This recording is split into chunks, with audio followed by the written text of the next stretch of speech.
2. december 2015. Nachádzame sa v hoteli Crowne Plaza a o malú chvíľu budeme súčasťou akcie, ktorá v sebe spája odbornosť, profesionalitu i ľudskú tvár. Pomaly začnú prichádzať tí, ktorí sa dnes rozhodli zúčastniť už 8. ročníka konferencie na tému Najdôležitejšie legislatívne zmeny pre rok 2016. Aktuálne sú najmä schválené a pripravené zmeny v oblasti dane z pridanej hodnoty, dane z príjmov, účtovníctva, sociálneho a zdravotného poistenia, obchodného zákonníka a zákona o správe daní.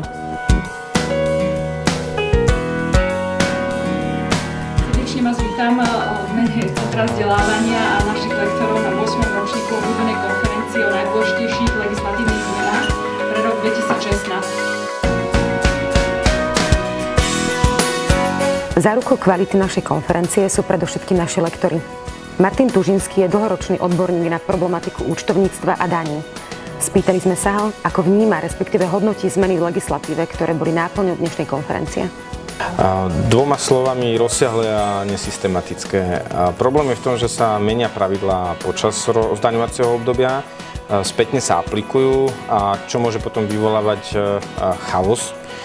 Problém je aj v tom, že ak sa niečo stanoví k 1.1.2015 a potom sa to upravuje k 31.12.2015, lebo to nebolo zadefinované správne k 1.1., tak je to na pováženie vo vzťahu k zákonodarcovi, či toto naozaj je výsledkom nejakého právneho štátu, pretože čím je daňový systém zložitejší a čím sa viac mení, a toto už je, pokiaľ dobre počítam, 61.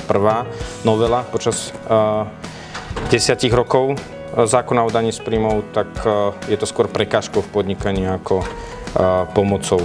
Čiže vidím to ako problém, neustálenosť, nejednoznačnosť a nesprávna formulácia zákonov.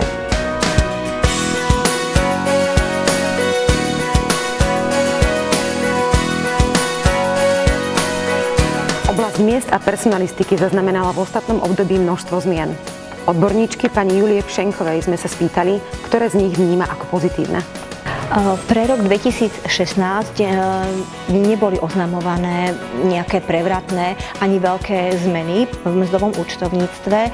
Ako každý rok budeme mať nové veličiny pre odvody, vymeriavacie základy, pre odvodové úľavy, ale to pre nás mzdárov a účtovníkov nie je žiadna novinka. Je tam jedna pre mňa osobne zmena, ktorú ja kvitujem veľmi pozitívne, a to v zákone o daní z príjmov máme novinku. Od 1.1. roku 2016 bude môcť zamestnávateľ poskytnúť sociálnu výpomoc zo sociálneho fondu takému zamestnancovi, ktorý mal alebo úmrtie najbližšieho člena rodiny, alebo bol nútený odstraňovať nejaké dôsledky živelnej pohromy, alebo bol neprerušene dlhodobo pracovne neschopný, bude môcť takejto osobe vyplatiť príspevok vo výške 2000 eur do výšky 2000 eur, môže to byť aj menej, a do výšky 2000 eur táto suma bude od dane oslobodená. Ak bude od dane oslobodená, zároveň nebude vstupovať ani do základov pre sociálne a zdravotné odvody. Takže osobne za mňa toto naozaj kvitujem ako skutočne doklad o nejakej naozaj reálnej sociálnej výpomoci osobe, ktorá sa ocitla v núdzi.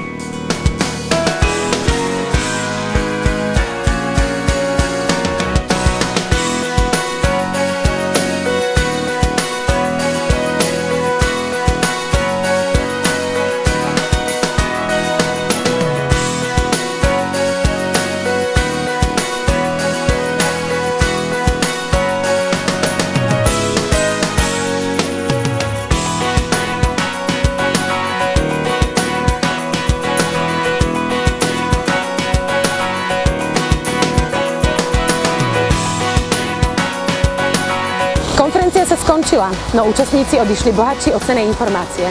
Už teraz pracujeme na príprave ďalších vzácnych tém, o ktorých vás budeme určite informovať.